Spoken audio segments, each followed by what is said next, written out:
Sebelum lanjut episode 285-287 jangan lupa subscribe channel, jangan lupa juga tinggalkan like dan komentar, agar kami tetap semangat buat episode selanjutnya. Terima kasih. Keluarga Zhou mengakui kekalahan. Episode 285. Setelah datang ke klub Sakura, Charlie Lu pergi ke ruang bawah tanah untuk menemui Gage Zhou. Dia telah berada di ruang bawah tanah selama seminggu, dan pada saat ini, Gage bukan lagi pemuda yang bersih dan rapi seperti dulu. Pada saat ini, Gage memiliki janggut gatal di wajahnya, dan kulitnya sangat buruk. Jelas bahwa Phil telah melecehkannya. Charlie, apa yang kamu inginkan? Gage segera melompat saat melihat Charlie.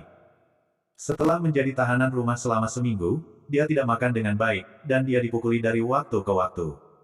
Hebatnya, Gage tidak menjadi gila. Kamu mau mati. Ketika Tatelin melihat Gage maju, dia mengangkat tangannya dan memukul wajahnya. Bang! Persis seperti itu, Tate menjatuhkan Gage ke tanah. Darah mengalir keluar dari sudut mulutnya. Mengapa? Apakah 1 minggu terlalu lama? Charlie berjongkok dan menatap Gage. Apa yang harus saya lakukan agar Anda membiarkan saya pergi? Gage menarik napas dalam-dalam dan menahan amarahnya. 1 miliar RMB, untuk membeli lenganmu dan nyawa orang-orang itu, dan semua batu berharga keluarga Zumu harus datang melaluiku. Charlie menawarkan. Charlie sangat ingin memotong lengan Gage sebelumnya, tetapi setelah hari ini, dia memutuskan untuk melepaskan Gage. Tetapi keluarga Zhou harus membayarnya. Kenapa tidak kau ambil saja? Gage dengan marah mengatakan itu. Dia telah menjadi tahanan rumah selama 10 hari, tetapi Charlie masih ingin memerasnya. Aku hanya memberimu 1 hari. Pada saat ini besok, jika Anda atau keluarga Anda tidak dapat memenuhi persyaratan saya akan memotong lengan kanan Anda. Charlie kemudian bangkit dan keluar, dan Tate mengembalikan ponsel Gage. Dia tidak mengangkat teleponnya sampai Charlie dan Tate menghilang. Begitu dia menyalakan telepon, dia melihat panggilan tak terjawab yang tak terhitung jumlahnya, hampir semuanya berasal dari orang tua dan keluarganya. Dia menelepon ayahnya untuk menjelaskan situasinya dan persyaratan Charlie. Jangan khawatir. Aku akan pergi untuk bernegosiasi dengan Charlie sekarang. Aku pasti akan menjemputmu hari ini. Sun Zhou menghiburnya. Ayah, jangan setuju dengannya. Anak itu memeras kita. Jika Anda memanggil polisi, saya yakin dia tidak akan berani melakukan apapun. Gege beralasan. Gage, bocah itu adalah iblis. Anda sebaiknya tidak menguji batasnya. Anda tidak tahu. Kepala dari 3 keluarga, Zhang, Zuo, dan keluarga Liu, semua berlutut padanya di alun-alun. Jangan tantang dia. Sun memberitahu dengan senyum masam. Apa? Bagaimana itu mungkin? Gege terkejut. Seminggu yang lalu, Zuo baru saja berkomplot dengannya melawan Charlie. Itu terlalu banyak informasi. Gage tidak bisa bereaksi sama sekali. Yah, aku akan mencari Charlie. Kamu berbicara dengan ibumu. Sun kemudian menutup telepon. Dia mengizinkan Gage untuk datang ke Joel City, jadi meskipun Charlie ingin memeras keluarganya, dia tidak bisa berkata apa-apa. Adapun persyaratan bahwa batu berharga keluarga Zhou hanya bisa berasal dari Charlie, dia hanya bisa setuju. Proses negosiasi yang lancar mengejutkan Charlie. Jika dia tahu bahwa Sun akan langsung setuju, Charlie akan menuntut lebih. Setelah menandatangani kontrak, keluarga Zhou mentransfer uang, dan Sun meninggalkan klub Sakura bersama Gage dan orang-orang yang datang ke kota Joel bersamanya. Ini adalah waktu yang sulit bagimu. Ayo pergi. Aku akan mentraktir kalian di Jade 36 yang biasa. Charlie memberitahu orang banyak. Masalah hampir terpecahkan. Bawahan Phil tidak ada hubungannya. Charlie bukanlah orang yang kejam, jadi dia harus membiarkan mereka bersantai sekarang. Mendengar bahwa Charlie mengundang mereka ke Jade 36 lagi, semua orang melompat kegirangan. Terakhir kali Charlie mengundang mereka makan di Jade 36, harganya sekitar RMB 100.000 per meja. Setelah makan malam, Charlie pergi menemui Josh Su lagi. Dia bisa dipulangkan 2 hari yang lalu. Namun, Charlie memintanya untuk tinggal di rumah sakit selama 2 hari lagi untuk berjaga-jaga. Kakak Chen, kamu di sini. Ketika Charlie masuk, dia menemukan bahwa Josh memegang tangan seorang perawat cantik saat mengobrol dengannya, dan perawat itu tampaknya tidak keberatan. Dia tidak ingin mengganggu mereka, tapi Josh memperhatikannya. Josh dengan cepat melepaskan tangan perawat cantik itu dan menatap Charlie dengan malu-malu. Adapun perawat cantik, dia berlari keluar setelah melihat senyum di wajah Charlie. Wah, kamu bisa menjemput anak perempuan. Charlie bercanda. Josh tersenyum canggung. Dia tidak tahu harus berkata apa karena dia tidak terbuka pada Charlie. Seberapa jauh perkembangannya? Charlie tertawa. Tidak jauh, dia hanya setuju untuk berbicara denganku. Kata Josh. Iya, ajak dia kencan setelah kamu keluar. Aku akan memberimu cuti seminggu. Charlie mengangguk. Dia tahu bahwa ketika seseorang pertama kali jatuh cinta, dia harus menghabiskan banyak waktu untuk itu. Sekarang kekuatan yang bisa mengancamnya hampir disingkirkan. Selain itu, dia telah merekrut sekelompok pengawal lain, jadi tidak perlu terlalu khawatir. Charlie meminta dokter untuk memeriksakannya secara menyeluruh. Dia tidak mengizinkannya meninggalkan rumah sakit sampai dokter mengatakan tidak ada masalah. Setelah dia keluar dari rumah sakit, Charlie membawanya kembali ke rumah dan memasak makanan untuk Josh sendiri. Keesokan harinya, Janet Lynn pergi bekerja. Charlie ingin dia libur beberapa hari lagi, tapi Janet tidak mau tinggal di rumah. Dia pikir Charlie sangat hebat. Jika dia tidak bekerja keras, jarak antara dia dan Charlie hanya akan bertambah. Charlie tertawa, apalagi yang bisa dia katakan. Josh baru saja keluar dari rumah sakit kemarin. Meskipun dia ingin bekerja sekarang, Charlie akan membiarkannya beristirahat selama beberapa hari lagi. Setelah melihat Chelsea ke kelas secara langsung, Charlie menerima panggilan telepon yang aneh. Dia melihat nomor itu. Itu dari kota Joel. Setelah mendengar suara di telepon, mata Charlie langsung menunjukkan sentuhan olok-olok. Sebelum upacara. Episode 286. Sloan yang menelepon. Dia bilang dia ingin mengundangnya untuk minum teh dan bertanya apakah dia punya waktu. Pergi ke klub Sakura, kata Charlie dan menutup telepon. Sehari sebelum kemarin, dia mendengar dari Phil bahwa Sloan memiliki beberapa hubungan dengan Kelvin. Dia mengira Sloan ingin mati lebih awal. Dia tidak menyangka bahwa Sloan hanya berbicara tentang bekerja sama dengan keluarga Sang dan tidak berpartisipasi. Dengan cara ini, Charlie harus membiarkan keluarga Wang pergi dulu. Untuk sebagian kecil seperti keluarga Wang, dia bermaksud untuk menyimpannya sampai Larry datang untuk membalas dendam sendiri. Ketika dia tiba di klub Sakura, Sloan dan Sam menunggu lebih dari 10 menit. Phil membawa Charlie ke kamar pribadi yang dibuka oleh Sloan. Tuan Lu. Sloan dan Sam buru-buru bangkit untuk menyambut Charlie. Keduanya menatap Charlie dengan gelisah. Charlie memandang mereka dan berkata dengan senyum bercanda, Tuan Wang sangat elegan dan mengundang saya untuk minum teh di pagi hari. Sloan tersenyum malu, tolong jangan mengolok-olok saya, Tuan Lu. Ngomong-ngomong, Tuan Lu, terakhir kali putra saya, Sam, berutang sejumlah uang kepada Anda, tetapi saya menunda sampai sekarang untuk membayar Anda kembali. Maafkan saya. Sesuatu telah terjadi pada keluarga saya, dan uang kami tidak dapat dikembalikan. Mohon maafkan saya, Tuan Lu. Sloan tidak ingin tinggal bersama Charlie. Kemarin, Charlie memaksa 3 keluarga besar untuk berlutut. Dia melihatnya secara pribadi. Ketika dia melihat Charlie saat ini, dia merasa sedikit cemas. Bahkan 3 keluarga terkemuka tidak bisa mengalahkan Charlie, jadi bagaimana dengan keluarga Wangnya? Tidak ada yang bisa mengancam Charlie di depannya. Itu sebabnya dia tidak sabar untuk mengembalikan uang itu ke Charlie hari ini. Jika Charlie mengingat hal ini suatu hari, dan ketika dia datang untuk meminta uang secara langsung, dia percaya bahwa itu bukan hanya soal mengembalikan uang. Itu urusanmu. Aku hanya tahu bahwa uangku memiliki bunga. Kata Charlie ringan. Charlie, bisakah kita menghitungnya berdasarkan bunga bank? Sloan tahu bahwa Charlie tidak hanya akan mengambil alih ibu kota. Saya tidak membuka bank, jadi mengapa Anda menghitungnya berdasarkan bunga bank? Charlie tertawa bercanda. Penampilan Sloan sedikit berubah.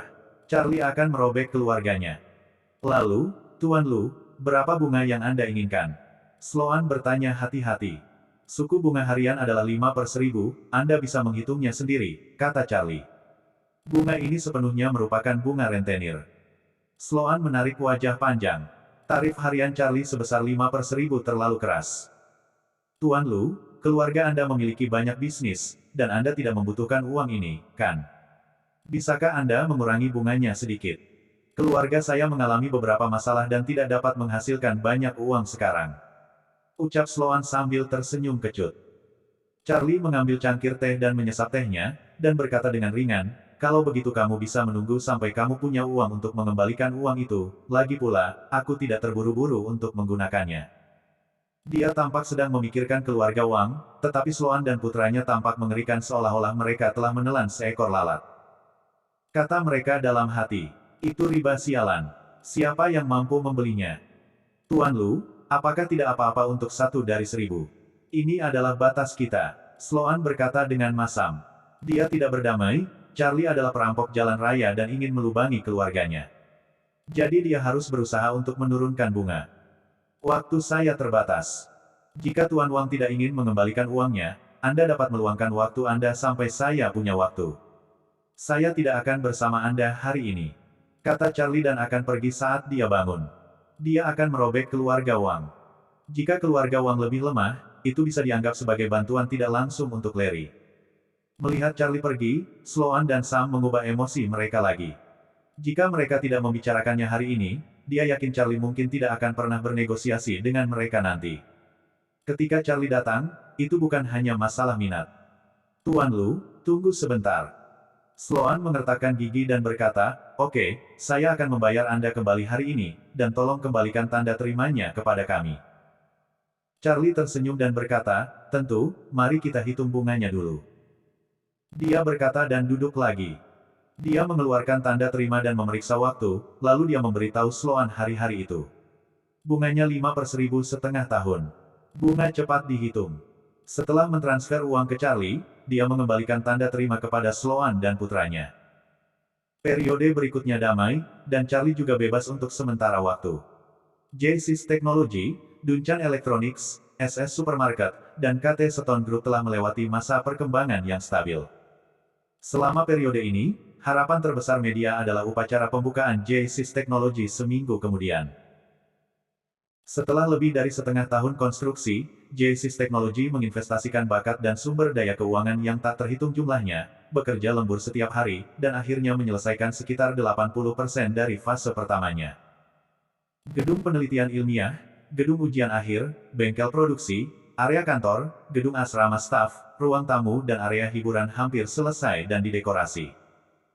Jadi setelah pembukaan, J-Sys Technology juga akan resmi beroperasi. Begitu berita J-Sys Technology akan dibuka, langsung menarik perhatian semua lapisan masyarakat. J-Sys Technology adalah perusahaan perwakilan Joel City dan perusahaan token di wilayah Barat Daya. Semua orang tidak ingin melihat hal buruk yang terjadi. Selama waktu ini, Wadesie mengundang Charlie untuk makan 2 kali secara pribadi untuk memastikan bahwa J-Sys Technology dapat beroperasi secara normal. Tentu saja, Charlie juga telah memperhatikan urusan teknologi kakak J. Bulan ini, dia pergi ke J-Sys Technology hampir setiap hari. Kenapa kamu tidak tidur? Itu akan dibuka besok. Kamu harus bangun pagi-pagi dan pergi ke sana untuk memimpin. Janet keluar dari kamar mandi dan melihat Charlie masih merokok di ruang tamu, dan dia berkata, iya, itu akan buka besok, tapi kenapa aku sedikit mengganggu? Charlie menggosok pelipisnya dan berkata, entah kenapa, dia tiba-tiba menjadi sedikit gelisah hari ini, terutama di malam hari, perasaan ini semakin kuat. Dia merasa bahwa sesuatu akan terjadi pada upacara pembukaan besok. Itu karena kamu terlalu gugup. Selama periode ini, meskipun tubuhmu sudah cukup istirahat, jiwamu masih kelelahan. Istirahat sekarang dan jangan terlalu memikirkannya, kata Janet. Charlie tidak berbicara, dia mematikan puntung rokok di asbak, bangkit dan berkata, aku akan berbicara dengan Phil, kamu tidur dulu, aku akan kembali lagi nanti. Charlie berjalan pergi saat dia berbicara. Dia percaya perasaannya bahwa sesuatu yang besar akan terjadi besok. Dan itu ditujukan untuk J-Sys Technology. Menjadi kambing hitam. Episode 287. Setelah menunggu lebih dari setengah tahun, upacara pembukaan J-Sys Technology akhirnya datang. Pada hari ini, semua lapisan masyarakat di Joel City memperhatikan momen ini, yang mungkin dapat mengubah tren ekonomi kota Joel. Teknologi J-Sys sangat penting. Mereka mempublikasikan upacara 10 hari sebelumnya dan mengundang elit dari semua lapisan masyarakat untuk berpartisipasi. Dikatakan bahwa orang-orang yang memotong pita adalah petinggi kota Joel yang sebenarnya, seperti Wadesie, wakil wali kota, dan pemimpin keluarga Chen, Jason. J-Sys Technology telah pindah dari Josh Edifice ke Science and Technology Park. Charlie akan berganti nama menjadi Josh Edifice KT Building di masa depan dan memindahkan KT Stone Group ke Josh Edifice. Ayo, teman-teman. Kita tidak boleh melakukan kesalahan. Charlie mendatangi Phil dan berkata, dia mendapat firasat buruk tadi malam, jadi dia pergi untuk berbicara dengan Phil. Dia merasa bahwa seseorang mungkin melakukan sesuatu hari ini, jadi dia meminta Phil untuk memanggil semua anak buahnya ke Taman Sains dan Teknologi sebagai penjaga keamanan sementara. Taman Sains dan Teknologi telah merekrut 100 petugas keamanan. Tapi Charlie masih khawatir jika seseorang menyelinap masuk. Saat ini, sebagian besar bos besar di Joel City telah datang ke Taman Sains dan Teknologi. Mereka tidak mampu mengambil risiko. Jangan khawatir. Orang-orang menjaga semua pintu masuk Taman Sains dan Teknologi, kata Phil. Pada saat ini, telepon Charlie berdering, dan dia mengeluarkannya untuk melihat bahwa itu adalah telepon dari Hare. Tuan Lu, ada orang yang mencurigakan di No. 14, seorang pemuda berbaju hitam, membawa ransel panjang, terlihat seperti senapan sniper. Omong-omong, situasi serupa juga muncul pada pengawasan No. 21. Mereka semua berjalan menuju gunung belakang, kata kelinci. Hare dulunya adalah seorang pencuri, dan Charlie merekrutnya dan membiarkannya mengikuti Phil. Sekarang dia bertugas memantau seluruh Taman Sains dan Teknologi. Ini adalah pekerjaan besar dan juga pekerjaan yang rumit. Sangat mudah untuk membuat kesalahan jika Anda ceroboh. Yah, awasi mereka dan laporkan padaku jika terjadi sesuatu. Charlie menutup telepon dengan tatapan tajam dan berkata kepada Phil, area yang dipantau oleh No. 14 dan No. 21 seharusnya adalah penembak jitu. Tangkap mereka dan jangan bunuh mereka. Setelah 3 keluarga besar membungkuk padanya, dia ingin melihat siapa lagi yang berani menantangnya. Tentu saja, mereka mungkin juga 3 keluarga besar. Mungkin mereka merasa terlalu malu terakhir kali. Kali ini mereka bersiap untuk membalas terhadap Charlie. Tapi tidak peduli siapa itu, selama Charlie mengetahuinya, dia tidak akan memaafkannya dengan mudah. Pengawasan No. 14 dan No. 21 hanya berada di sisi kiri dan kanan area kantor Science and Technology Park. Ada bukit-bukit kecil di kedua sisi. Anda dapat melihat area kantor hanya dalam lingkup senapan sniper di atas gunung. Karena Taman Sains dan Teknologi belum sepenuhnya selesai, dan bangunan di sekitarnya belum dimulai, itu hanya memberikan lokasi dan visi yang sangat baik bagi para penembak jitu. Meski baru dibuka hari ini, Science and Technology Park sudah merekrut ratusan peneliti untuk penelitian dan pengembangan 6 bulan lalu. Kamera pengintai jenis ini merupakan produk terbaru yang dikembangkan oleh para ilmuwan. Kualitasnya hanya 10 gram, dan jangkauan pemantauannya lebih dari 3 kali lipat kamera lain dengan menggunakan nanoteknologi. Belum lagi orang biasa, bahkan jika itu seorang profesional, sulit untuk menemukan keberadaannya ketika dia datang ke depan. Itu juga alasan mengapa kedua penembak jitu memasuki jangkauan kamera tetapi tidak menemukannya. Phil memanggil Josh, yang kira-kira sekuat dia, dan Josh pergi ke area pengawasan No. 14, dan dia pergi ke area pengawasan No. 21. Keduanya telah belajar tentang tata letak area utama Taman Sains dan Teknologi selama periode ini, dan bahkan Charlie datang untuk memeriksanya tadi malam. Tak satu pun dari mereka memanggil penjaga keamanan. Lawannya adalah penembak jitu, jadi kecerdasannya pasti cukup tinggi. Membawa beberapa orang lagi dapat dengan mudah terlihat oleh mereka sebelumnya. Apalagi dengan kemampuan mereka, membawa orang lain mungkin menjadi beban. Perayaan itu sekitar 1 jam lagi. Wadesie dan yang lainnya tiba lebih cepat dari jadwal. Charlie melirik ke lokasi area pengawasan No. 14 dan No. 21, lalu berbalik untuk melayani Wadesie dan yang lainnya. Dia percaya pada Josh dan Phil, bahkan jika mereka tidak bisa menangkap orang yang masih hidup, akan mudah untuk membunuh mereka. Keduanya tidak mengecewakan Charlie. 20 menit kemudian, Phil menelepon Charlie. Permisi, saya harus menjawab telepon. Charlie melihat itu Phil, dan dia meminta maaf sambil tersenyum pada Wadesie dan yang lainnya. Sekarang upacara belum dimulai. Semua orang hanya mengunjungi perusahaan, dan Charlie hanya menemani mereka dalam tur besar. Setelah Charlie pergi, Wall menemani para tamu itu. Adapun Silver, dia mengawasi semua departemen untuk persiapan perayaan pembukaan nanti. Ketika Charlie datang ke ruang keamanan, dia melihat 2 pemuda berpakaian hitam yang diikat ke tanah, dan mulut mereka berdarah. Jelas, mereka telah banyak menderita oleh Phil dan Josh. Saya telah bertanya, itu Hui dan Su, apakah Anda memprovokasi mereka ketika Anda pergi ke kota Z? Phil bertanya dengan rasa ingin tahu dan menatap Charlie. Charlie tercengang.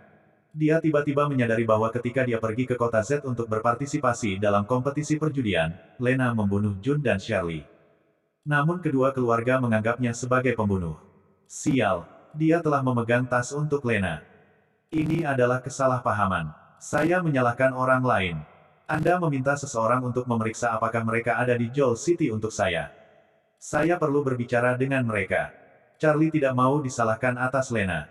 Dia tidak memiliki kesan yang baik tentang Lena. Bahkan jika dia melakukannya, dia tidak bisa mengakuinya karena bukan dia yang melakukan itu. Itu bukan karena dia takut pada Hui dan Su. Itu masalah prinsip. Nah, bagaimana Anda ingin berurusan dengan mereka? Phil mengangguk dan bertanya. Charlie mengerang dan berkata, serahkan pada polisi dan biarkan mereka menyelidiki. Selama mereka memiliki dua senapan sniper ini, saya yakin mereka bisa mengetahui kekuatan di belakang mereka. Phil bersenandung, memanggil beberapa pria kuat, memerintahkan mereka, dan menyeret kedua pemuda itu keluar. Kamu bisa pergi bekerja sekarang. Ini akan buka setengah jam lagi, dan aku akan membawa bawahanku untuk memeriksa situasi di area lain. Kata Phil. Charlie mengangguk dan meninggalkan ruang keamanan. Setelah mengetahui identitas di balik mereka, kekhawatiran Charlie menghilang. Jika ada yang tidak beres hari ini, itu akan menjadi pukulan besar bagi perusahaan. Seperti dua penembak jitu ini, tidak peduli siapa yang mereka bunuh, itu akan berdampak fatal pada ketenaran J-Sys Technology. Jika mereka membunuh Wadesie atau siapapun, maka perusahaannya bahkan akan runtuh.